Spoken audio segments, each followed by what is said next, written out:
Welcome to the David's Harp Foundation. I'm Brandon. Where does David's Harp name come from? That's a good question, actually. So I was in the garage, Southeast San Diego, and I got a chance to see this young man named Rayvon come into the studio, and he was struggling with some stuff, single mom, but just really struggling. He came into that space and he started making beats and doing music, and I got to see the power of music with young people, right? Like this thing that happens when young people come out of a space into a studio like this, and they get a chance to experience something different. And so that young man got to experience this peace, and he would come off the street and make beats, and while he was there, just a kid again. So David's Harp is from 1 Samuel. It's the power of music. It's actually a description in the Bible that talks about this harp that King David would play, and then the torment would leave the king. And so these young kings get to escape torment for the day through music, and that's what the whole concept was. Okay, so I know you, but let's talk a little about your history through music, because one thing I find very interesting and noble for you is that I know you have an extensive music background. Yeah. And I know your work ethic, and I know you're a leader, you know, how we met in college and all those things. So what made you choose to go the nonprofit route? Because I think you could have been a great producer, you could have been a great writer, you could have went into any form of music because of how extensive your history is. What made you choose the nonprofit route? So we were in the garage doing actual production, right? We were doing beats, and I think the nonprofit route found us, was these young people that started coming in there and wanted to be in that space. And it really became their space. So it's like, how do you both run a business and then also give the space over to young people every single day? Well, the only real engine in our society to do something like that is nonprofit. So, I mean, there's other debatable things you could do, but if you really want to give it to kids and it's theirs and you don't have to worry about actually kicking them out to make a profit, this is the way to go. Nonprofit, yeah. I mean, okay, so we're talking about from the garage. Let's walk around the space, and I want you to show me, because this is much more than a garage nowadays, and this is a full functioning machine that requires a lot of work and a lot of time and dedication. So I want to see from garage to what, you know? This is your Studio A. There's 4 studios like this here. The idea here is you bring kids around the actual real deal technology, the stuff that is really in studios, and you give them the skills that they need to create the art that they love. In the process, they're able to pick up a trade, really, because audio engineering is a trade. And even deeper than that, though, we get a chance in a space that's just exclusively theirs. Like, this isn't a for-rent studio where they have to leave. This is their spot. So they come, they're creative, they're able to create the music that they love and be around people that love them, right, as they take that musical journey.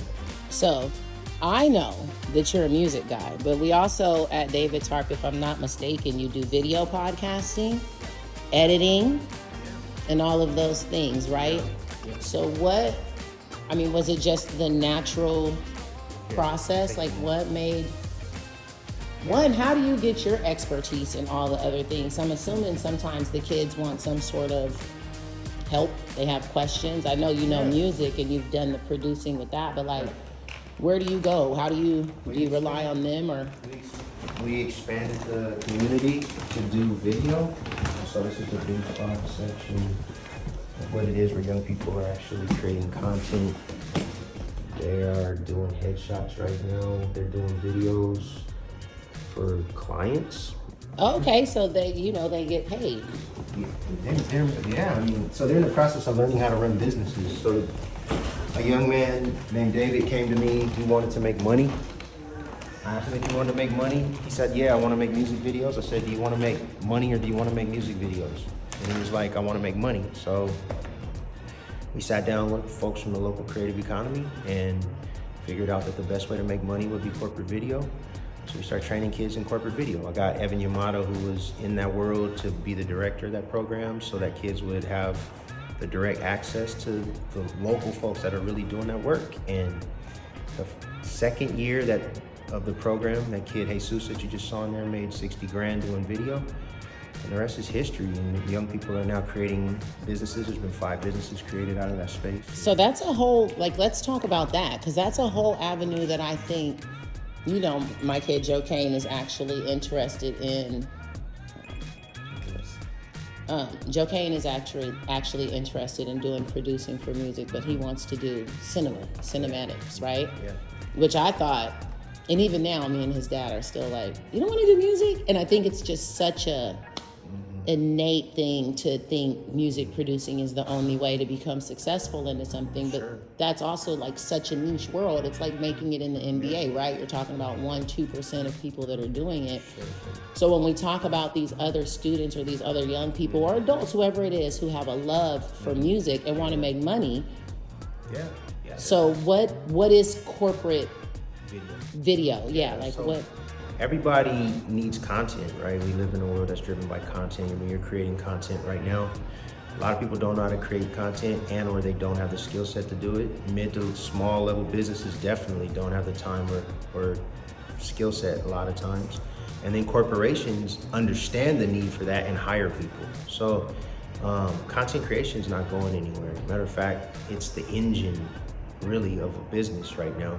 So these young people are learning how to create that content, whether that's impact videos, a minute to a minute 30 impact videos, social media shorts for your company, right? Or whether that's video podcasting and cutting and editing podcasting, and then using YouTube shorts to create shorts out of that.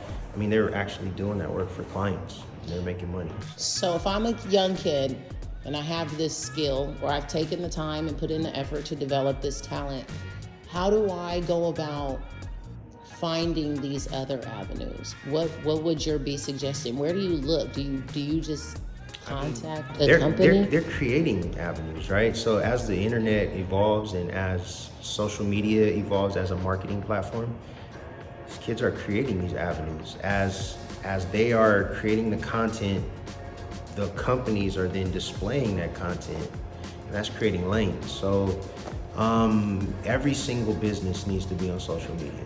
It just does at this point. So what you would do is you would go about looking on social media to see those businesses that don't have a presence and approaching those businesses with the opportunity to create content for them. They know they need to be there.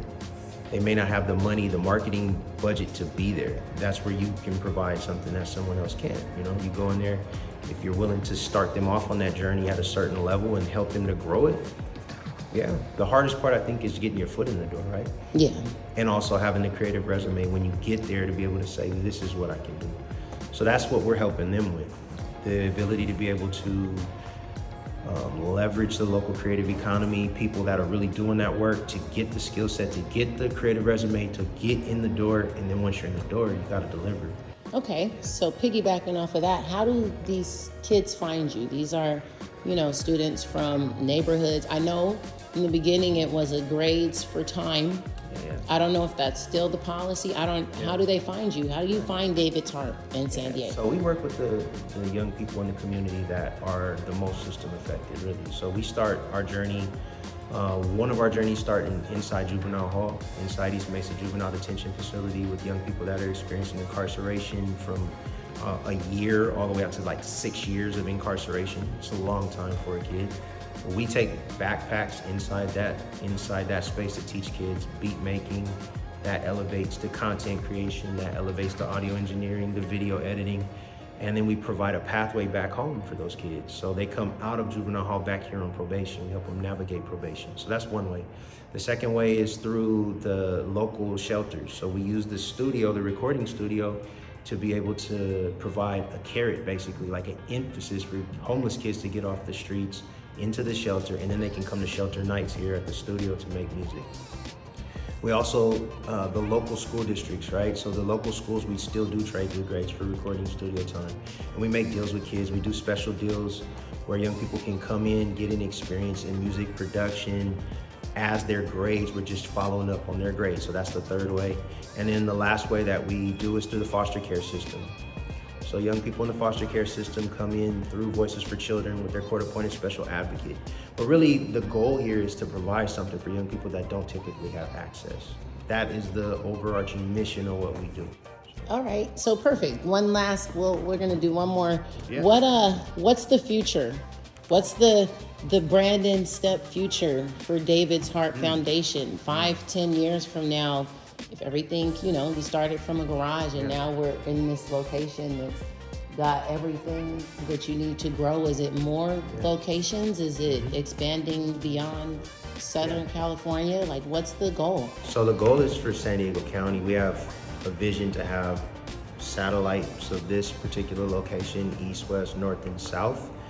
The west is an interesting thing because it puts us like we're in the East Village, but being square in downtown gives these kids really opportunity professionally with different corporations. But being able to put studios in neighborhoods is really where we're going. By 2031, my position will be handed over to a young person that graduated the program. So we're in the process of turning the whole organization over to young people.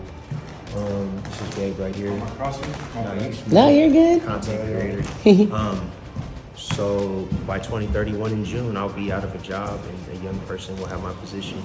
And that'll trickle down to the whole organization. So right now we're 55% program graduates as staff. So out of the 14 folks in the organization, 8 of them are program graduates, and they're working their way up to really lead the organization. So I'll be 51 years old and doing something different.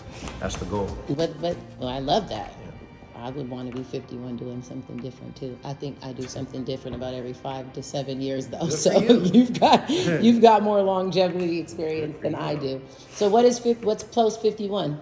I don't know. You don't know? Just gonna see where the wind takes you? Yeah. I'm sure it's gonna take you somewhere great. I don't know, but I know that these kids have the vision for this going forward. So I'm sure. All right. Thank you, Steph. boom.